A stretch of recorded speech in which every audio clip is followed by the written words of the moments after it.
Ja, Bože, koj vagnene vakai. Mokan Jesus and the Jenakaz, Magazine don't him. And Muskazi and don't ba. Name is Ewanene. My honest Nabe name is Rising Sun. I'm Eagle Clan of the Bad River Band of Lake Superior, Ojibwe.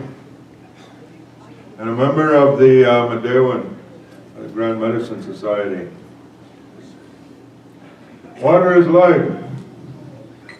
This is a photo of my mother, Mary Dolly Rose. Maiden name was Jackson.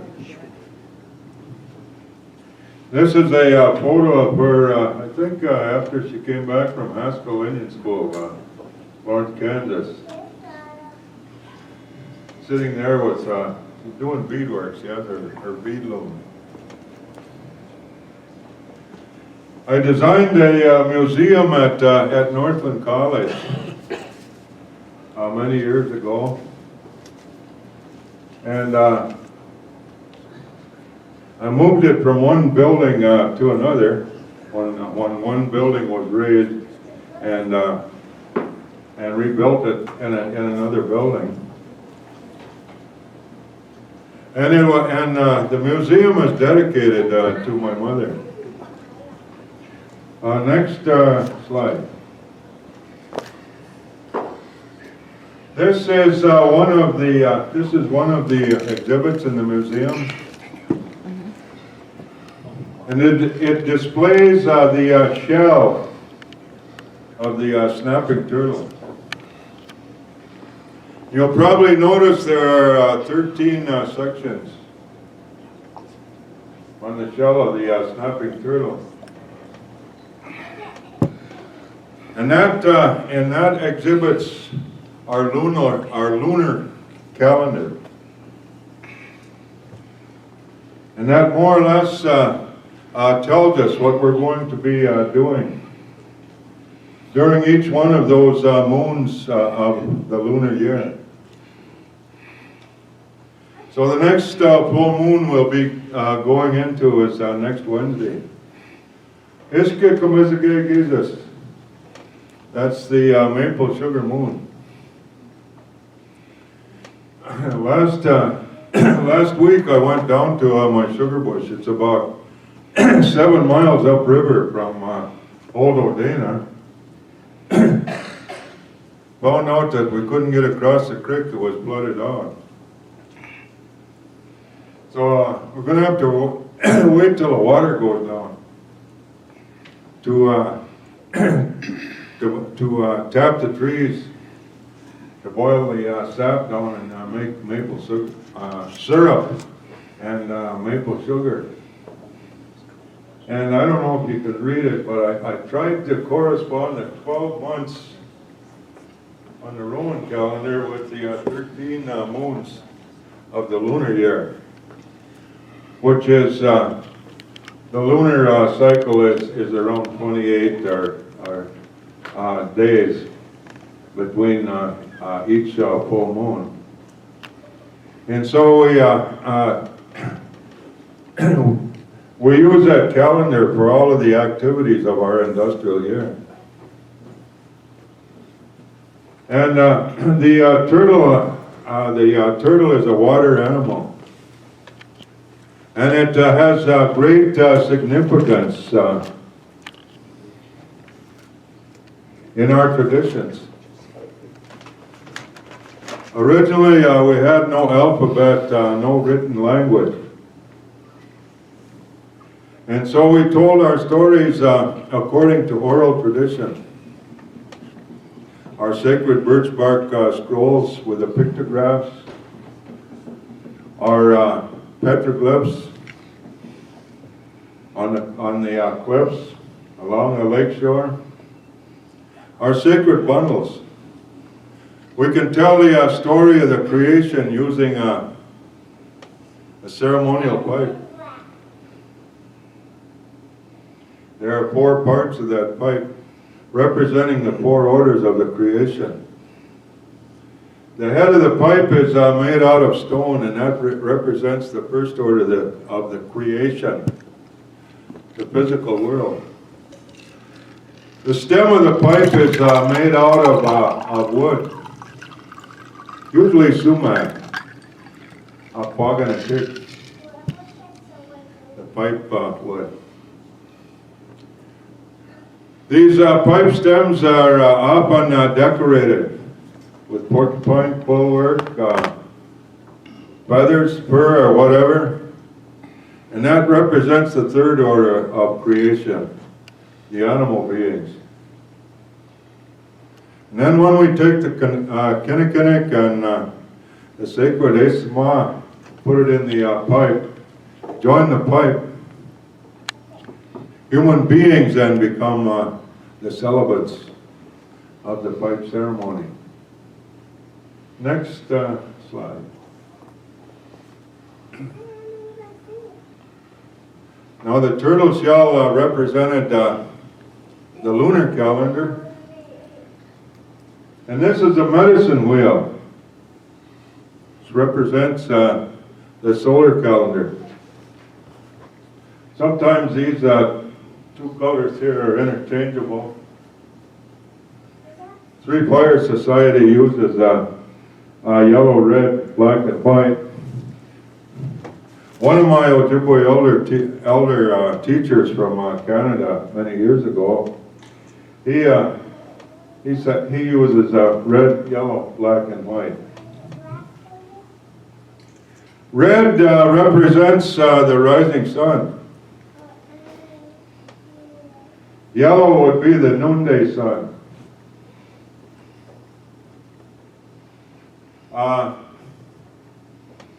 Black would be like the evening, and then white. And then here you got spring, summer, autumn, winter, and there are so many different ways of looking at this. The medicine wheel has many different teachings. Now on that medicine wheel, on that circle, there is no beginning and no end. Yeah, it was all working when I left there. And so Native American worldview and native thought is cyclic in nature, different from the Western worldview that is based on linear segmented time.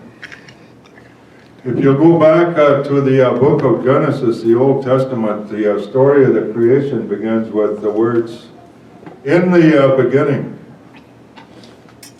If we tell the creation story using a ceremonial pipe, we say "Maiwija," and that means a long, long time ago. And that could be at any point on that circle. We don't have a word for goodbye. We say bonjour when we meet somebody. Some people think that came from the French, but in our teachings they say it comes from the great granduncle of the Anishinaabe people, the one we call Winnebujo. And so when I greeted you in that way, what I was doing, I was seeing Winnebujo in each and every one of you, and I was honoring you in that way. We don't have a word for goodbye because there's no beginning and no end on the sacred circle. When we take leave, we say "Gigawam men," and all that means is "I'll see you." Or you might say "Gigawam men, Minowa," I'll see you again. Since there's no word for goodbye. So there are so many teachings here. You go spring, summer, fall, winter. You can get into the 4 hills of light. As we walk the path of life, we go from infancy, childhood, middle age, and old age. As we walk the path of life. And so there are so many teachings there. We have the 4 directions here. We have east, south, west, north. So we have the 4 directions. Now you can take that medicine wheel though, and you can turn it this way, and you also got up and you got down. Then on many of these medicine wheels, there's a smaller circle in the center. And that's the 7th direction. And that 7th direction is the center. That's that creative force that's inherent in all living things. So we have power numbers, our sacred numbers. The number 4 is a sacred number. The number 7 is another sacred number. The number 13 is still another sacred number because it represents the 13 moons of the lunar year. In other traditions, that number 13 can be bad luck. Go to one of these big cities, go up on the elevator in one of these hotels, you'll go from the 12th floor to the 14th floor. They omit that 13. So that goes back to a time when natural people in Europe were persecuted. Those of, say, the Wicca culture, when they came together on the night of the full moon to conduct their ceremonies. They were sometimes arrested, accused of witchcraft and so on. And so that 13 became an unlucky number for them. When the Knights Templar came back from the Crusades, they were the ones that protected people when they wanted to make a journey to sacred sites. They came back and they were warriors. They didn't have any more wars to fight, so the King of France, King Philip, sent all of his police and soldiers out and arrested them. Many of them escaped. They went over to the British Isles and other places. There's a history there. But to us, that 13 is a lucky number. So the cycles of the moon correspond with the cycles of womanhood. In our tradition, when a young lady comes into her first moon time, her first menstruation, it's a time for a celebration in the old tradition. That's not something that you go and hide with. That's that transition then from youth to adulthood. And there are ceremonies that go along with that. Next. Let's see, where do we get this from?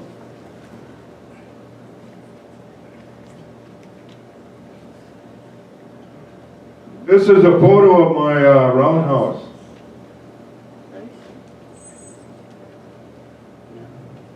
I designed it years ago. Two of my former students, Steve Bruce and Brad Scribner, built it. Every single log is hand hewn. It's a lot bigger than what it appears in the picture here. And you'll see that, you'll see right here, you'll see my symbols. My Anishinaabe name, Rising Sun, Eagle Clan. And so we conduct many different ceremonies there, different tribal groups. In October, we had the Wild Rice Chiefs from 11 different tribes that met there. And we discussed the various threats to our wild rice, as well as the traditions that are associated with wild rice. So we do all kinds of different ceremonies there. Oh, and naming ceremonies, first kill ceremonies. That's when the young hunter takes his first big game animal, and there's a ceremony where he is welcomed into the ranks of the adult hunters. We do the sweat lodges out there, the purification rites. We do marriage ceremonies. The Three Fires Grand Medicine Lodge met at my campground for about 7 years for their springtime initiation rites. And they finally outgrew my campground, so they went over to the tribal campground at Madigan Beach, which has about 4 times as much space as what I have. I have about, I guess, 1,400 foot of lake frontage there on Lake Superior, but it's still not big enough for them. They're growing bigger all the time. And so there are many different school groups come there, especially during the summer. When I was teaching classes at Northland College, I used to bring my students out there. It will accommodate about 50 students easily in a circle inside of the Roundhouse. And so the doorway of the Roundhouse always faces the east. That's where the sun rises, represents new life. The round part of it is designed after the medicine wheel or the sacred circle. And then there's a wing off of the back where we can prepare feasts or whatever for activities. So we have groups of all ages that come there. Now, Bad River Youth Outdoors kid that did a presentation before they camped out at my campground there with all of their canoes and kayaks and so on the first year of that program. And so we have to get our young people involved in this. We have to teach them, train them, because they are the leaders of our future. Next slide. This is the medicine wheel that I talked about.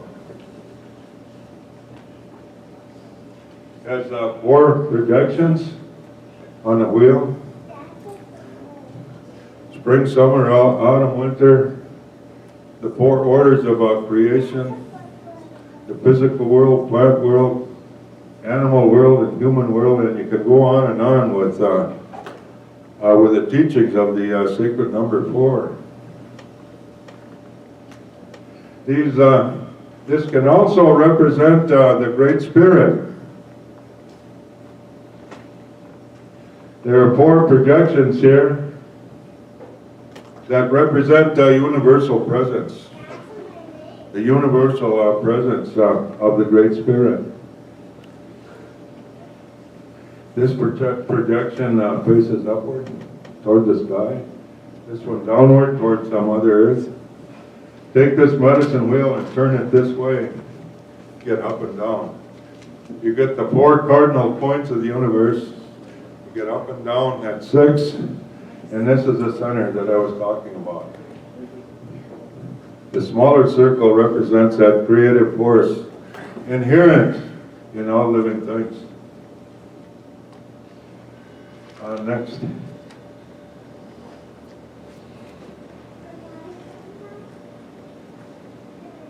This is a map that represents the migration journey of the Anishinaabe people.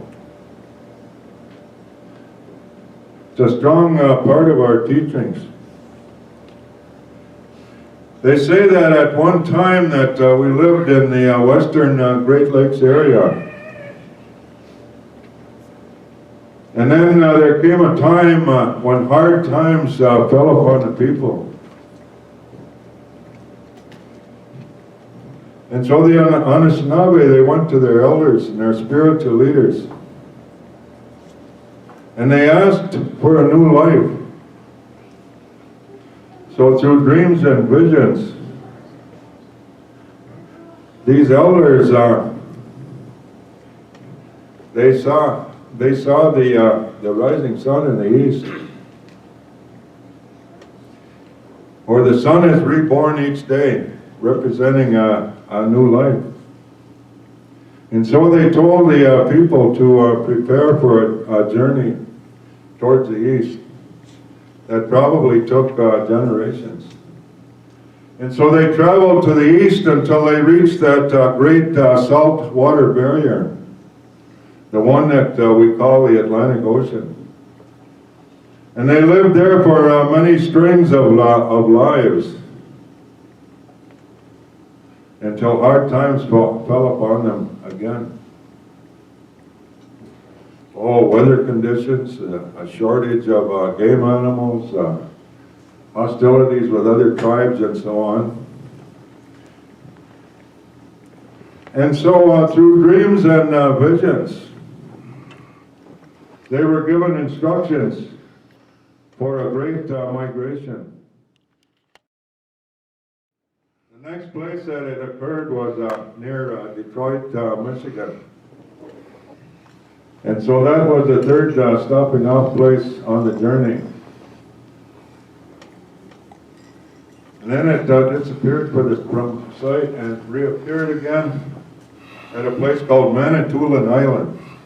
That would be in Canada today. And then from Manitoulin Island, they went over to Sault Ste. Marie. Fished the rapids there for whitefish, plentiful. And then from Sault Ste. Marie, there's a group that went north and another that went south, and they met over on the St. Louis River, over by Duluth, Minnesota. There was an island there. They sent their scouts out in the canoes. They came back and they reported that they had found the food that grows on the water, the monoman. And so they knew that according to prophecy that they'd be home when the Megas appeared for the seventh time. And so the Megas appeared off of the shores of Moningwanaquaning, Madeline Island, for the seventh time. They sent their scouts across into the Kakagan sloughs, where they found the wild rice, the food that grows on the water. They found it growing more profusely than they had ever seen it anywhere. Wild rice was declared sacred, and it's used at all of our feasts. One of those sacred foods, and it plays a very important role in our migration journey. So we have to do everything that we can to protect it, to make sure that it survives. Because the survival of the wild rice depends upon our survival as a people. Next.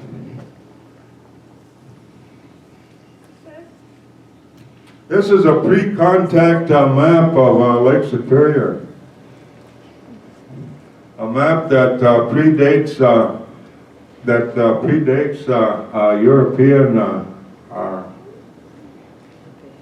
European contact. So there are a lot of different symbols here. This is Gitchagami, or Lake Superior. Right here you'll see the rapids at Sault Ste. Marie. Right here, this is Mizimuckinakon, our Mackinac Island, Muckinac Island. Right here, this is one of our symbols, one of our totemic symbols. This right here is Misquavic Copper Harbor, and that peninsula over there in Michigan. Isle Royal, the wolf packs up there. And so here's this is the mega shell where it appeared off of the shores of the sacred island, Moninguatapaning, Madeline Island. And this is a bear symbol with the medicine, the food, the lifeline. And so the bear is very sacred in our traditions. Sometimes we see that one buckler as the leader of the game animals. Next.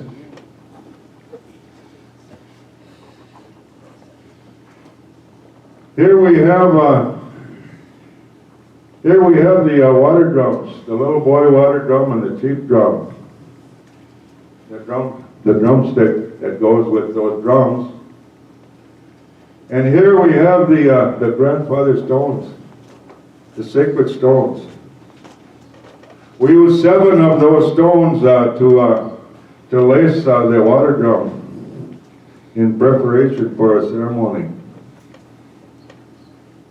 And so the lacing of that drum itself is a ceremony or a ritual. It takes about 20 minutes to lace one of those drums. And you don't put the head on and lace it on until you get ready to use it. And then when you're through using it, you take that off. This water drum is filled with about half full of water, and it's covered with a home tan deerskin. When you hit it with a drumstick, it sounds like a heartbeat. And so that's a drum that's used in the Medewan Lodge. And these grandfather stones, there's 7 of them that are used to lace the drum. Now geologists call those stones, they call them concretions. To us, they're sacred. There's only one place in the world where those grandfather stones come ashore, and that's right off of the shores of our northern border of the Bad River Reservation. Along those sandy shores, all the way over to Marble Point, where you start to get the big clay banks. And so these sites are recognized as being sacred by our Anishinaabe people on both sides of the U.S.-Canadian border. When those Medewan people come here for their spring rites over at Madigan Beach, Madigan Park, they look for the grandfather stones to take back with them as part of their sacred bundles and so on. So right there, out there where I live, is where these grandfather stones come ashore. They call it Waverly Beach. And over at the other site there where they hold their ceremonies now, they call that Madigan Road. But one of my elders from Canada, they say that should be Medewagan. And what Medewagan is the initiation lodge of the Medewan, or the Grand Medicine Society. Next. This is one of the water spirits that we call Mizabiju, the underwater panther or the underwater cat. Now very shortly now, our Medewan ladies and men and women will come together and we'll do a water ceremony. We'll have a feast. People will bring food offerings. We'll wrap those food offerings up in 4 different bundles in the colors of the water clans, blue, green. We'll put together tobacco ties, like the fishermen. They'll put a tobacco tie into those food offerings there, into those bundles. And then our ladies will do a water ceremony. They'll fill the copper vessels with water, and they'll do the songs and the prayers.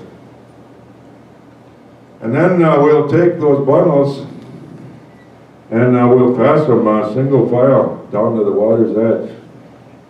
The leader of the ceremony will be right at the water's edge.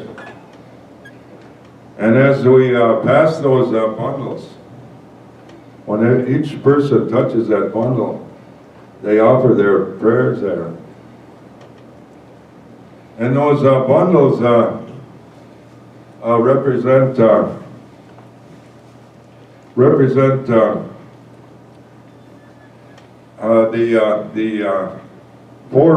the four ages: infancy, childhood,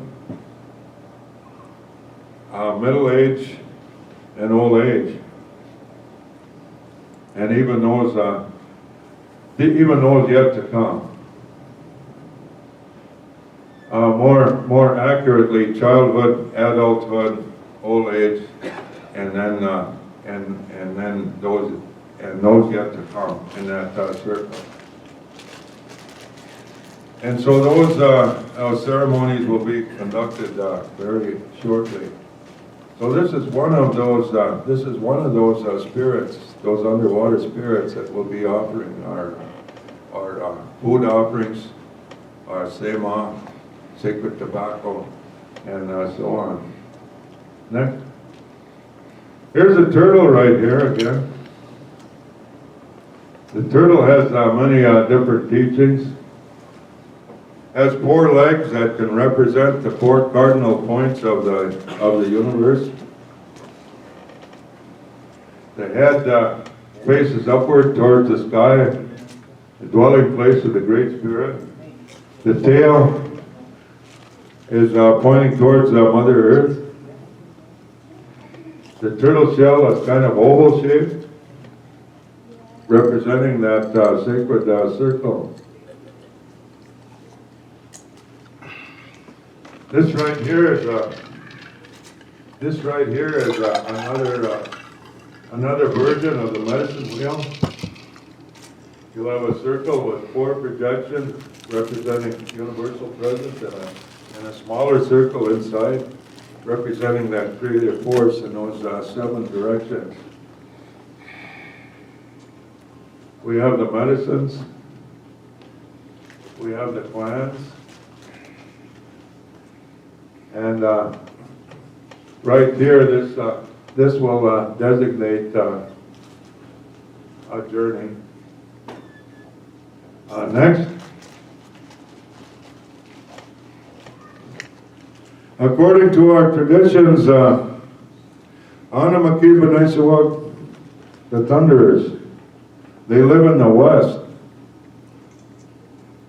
And they have a lot to do with those weather fronts that move from west to east. That brings the rain, which is the lifeblood of our Mother, the Earth. At Gimawan. And so they bring that rain, which is necessary for life on Mother Earth. So what are they looking for on Mars now? Looking for evidence of water. In frozen form or otherwise. as evidence of life.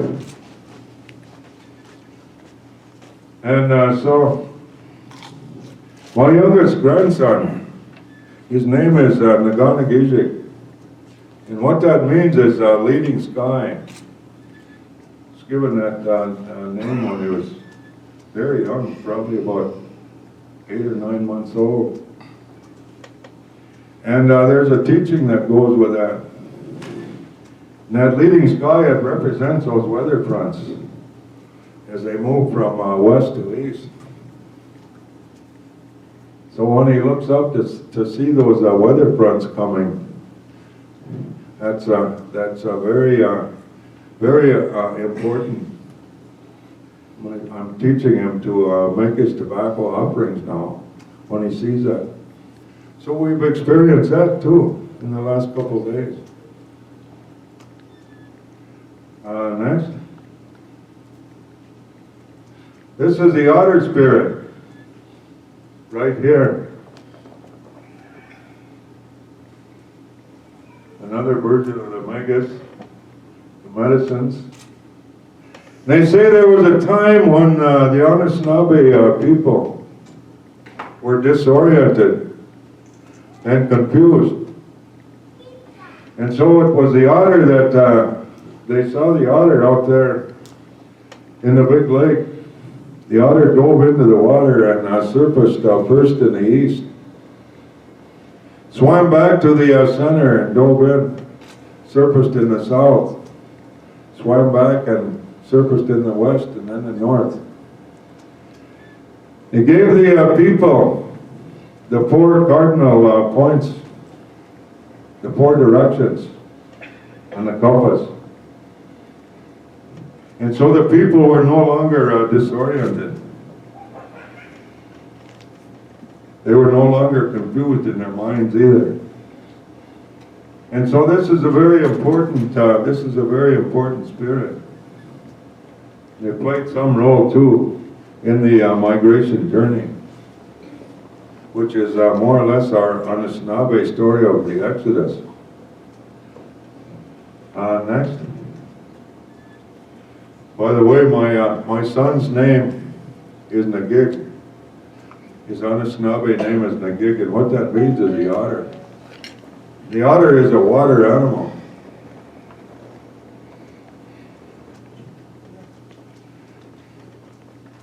This is a ceremonial drum and a medallion there.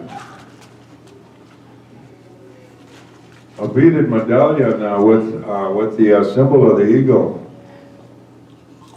So the eagle is my clan. And that's a very important one. Because that's the one that takes our prayers and our offerings to the 4th level. The level of the Creator, the Great Spirit. They say at one time that the people fell away from the good road. And so the Great Spirit was ready he called some of the spirits of destruction to go down and to restore the balance. And that was probably after the Great Flood. And it was Megazeh the eagle, the bald eagle that was flying up there at the 3rd level. And overheard that conversation. And flew up there to that 4th level. Spoke to Gitsamanidu, the Great Spirit. Told the Great Spirit, as I flew from east to west, as the sun rose this morning, I saw a grandfather and his little grandson come out. They built a little fire and they made their same offerings. But it didn't reach the 4th level. So Migazi asked, got some money to do it. The eagle asked, get some money to it. To spare the world. And promised that that he would bring those prayers and those offerings to the fourth level. So sometimes we see that one as a Messiah. And in our traditions, we have a creation story, the story of destruction by the great flood, and a recreation story. And we don't know how many times that happened. Maybe the human race has disappeared from this planet many times. Might take a couple million years of evolution before the human race comes back again. So we're living in very precarious times right now. We're living in a time where all humanity is coming to a fork in the road, and will be confronted with a choice. So we're living in the 11th hour of a very serious environmental crisis. Everything is moving at an accelerated rate in this new age. Socially, politically, economically, spiritually, in every way. Moving like a runaway freight train. And our teachings tell us that as Anishinaabe people, we were given a special gift. That is called mashkiki. Loosely interpreted, it means medicine. But along with that medicine goes the knowledge and the wisdom of how to live in harmony and balance with everything. Everything in the natural world.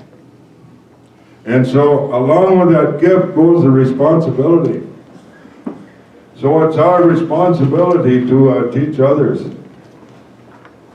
how to live in harmony and balance with the natural world. To take only what you need and no more. And leave the rest to grow and to flourish. Next. So it's important that we train our young people. We teach our young people all of these skills. This is one of the exhibits that I have in the museum at Northland there on maple syrup, maple sugar. So we take our young ones off. We teach them how to tap the trees, how to collect the sap, how to haul the firewood over. And so it's important that we teach these skills at a very young age. I remember that when I was a little boy, even before I started grade school, my grandfather used to take me out rabbit hunting. My old full-blooded Ojibwe grandfather. The snow would be maybe as deep as this table sometimes, and so he'd look back and I'd be trailing way back there. Couldn't keep up with him. And so he'd wait until he'd wait for me to catch up to him, and then he'd put me on his back, and he'd pack me until I was rested up. He'd put me down again. That was some of my early education. And so that's what I'm going to try and do for my grandchildren and my great-grandchildren. Those are our future leaders. We have to teach them all of these things. That's our way of life. Hunting, fishing, and gathering.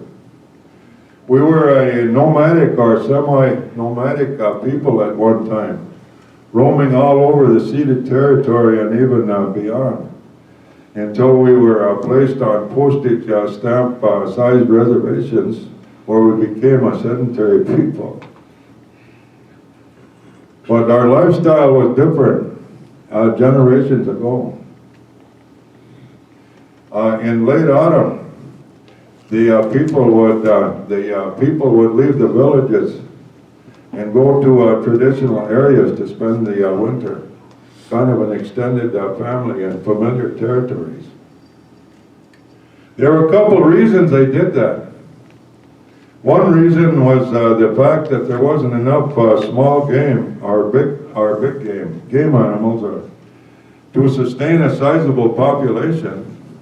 And the other reason is when they went out dispersed into all of these territories, they had less impact on the environment. And they knew that. They were environmentalists, conservationists. They call it TEK, Traditional Ecological Knowledge. They have an acronym for it now. And there are many teachings there. Next.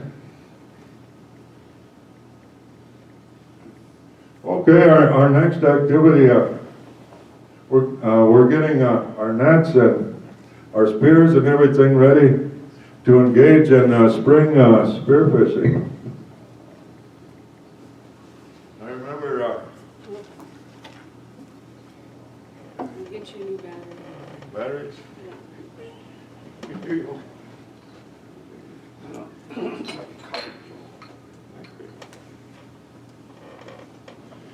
I remember we won that Boyd decision in the 7th District Court, a federal court, that reaffirmed our treaty rights to hunt, fish, and gather in the ceded territories. But then when we went to fish, we were met by large crowds of anti-treaty rights protesters.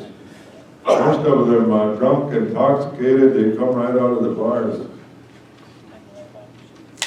Remember, my son was working for tribal DNR at that time, Donad.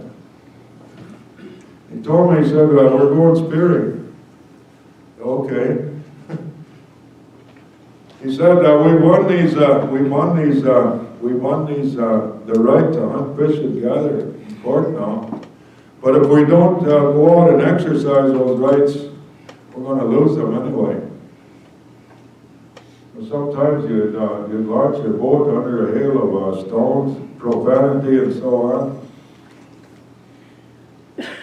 But we were pretty well organized. We had our leaders. One of those leaders was Tom Olson over there at Lac La Flamme, who headed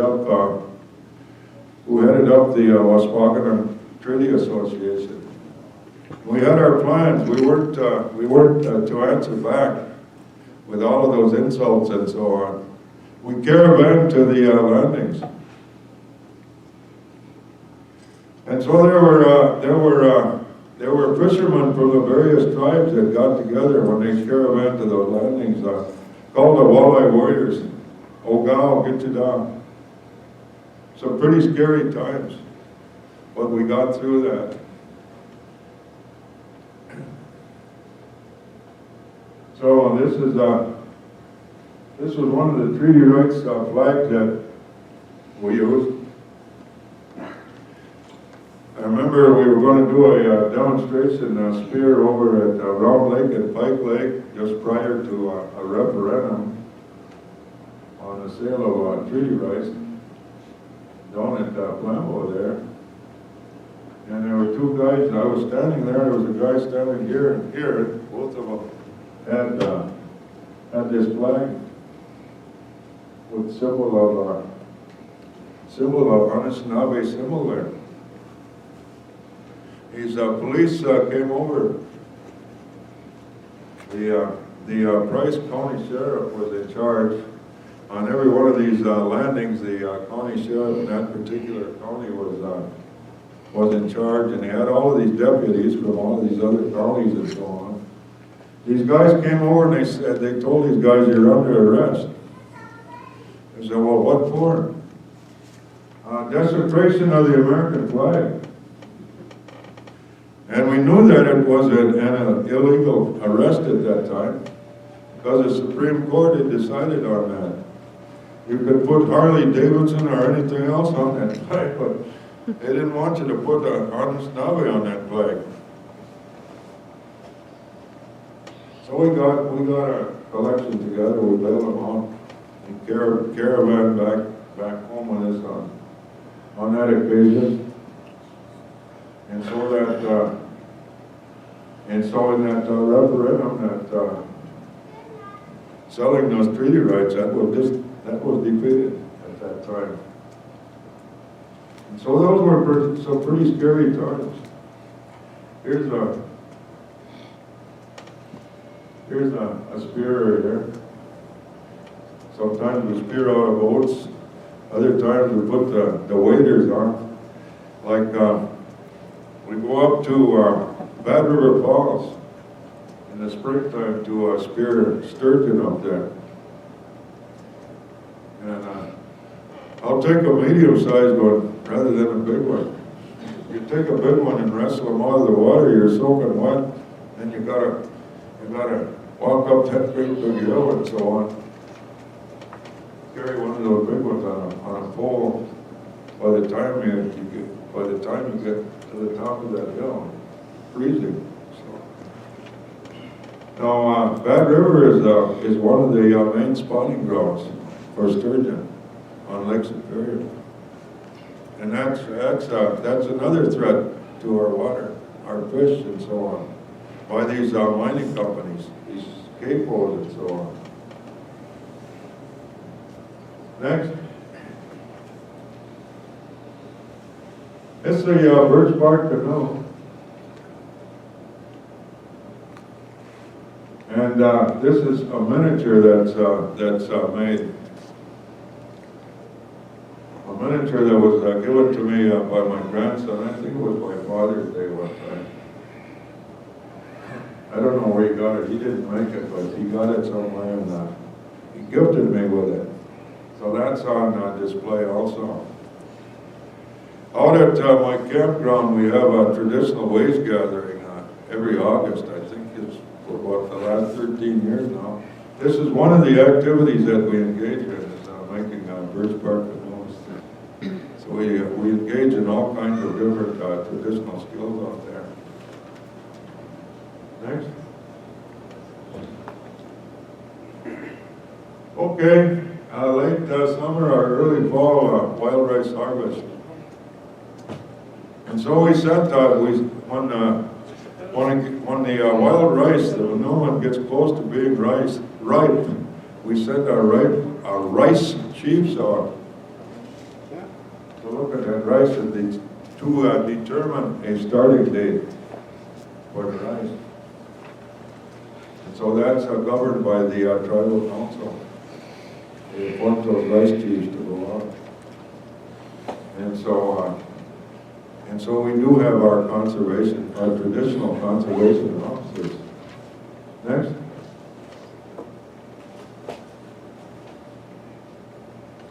Then a little later in the fall, we get into waterfall hunting.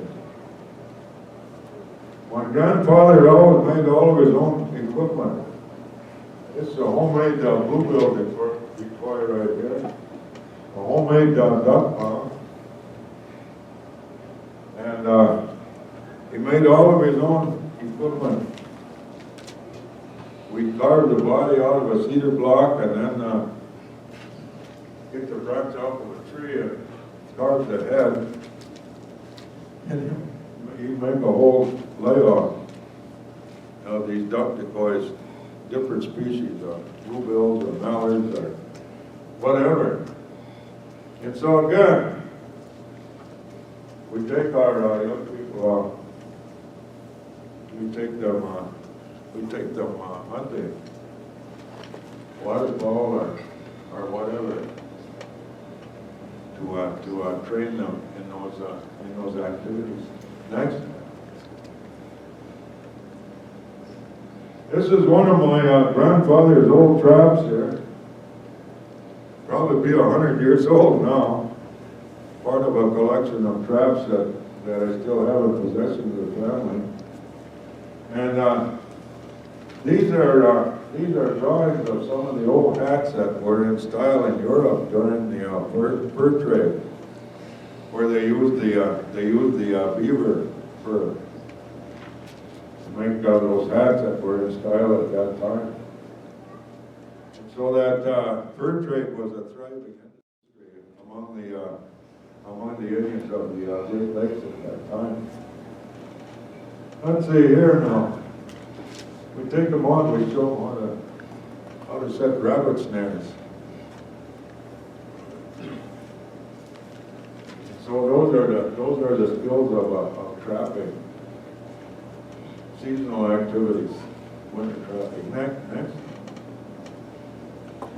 And this is a picture of my youngest grandson and the daughter of our tribal attorney, who is now a Blipwick attorney, Phoebe Quebec, and my youngest grandson, Jackson Rose. And that was taken down at our ceremonial camp at the base of the Pinocchio Ridge. La Coudray had a camp there that operated 24/7 for about 4 years, and we had a camp. They were in Iron County, and we set up a camp in Ashland County, Bad River. And ours was not a camp that ran 24/7, but we did a lot of ceremonies and a lot of teachings there for our young people at the time, when we were threatened by GTAC, Ogibic Taconite Mining Company. And so, I guess that's it.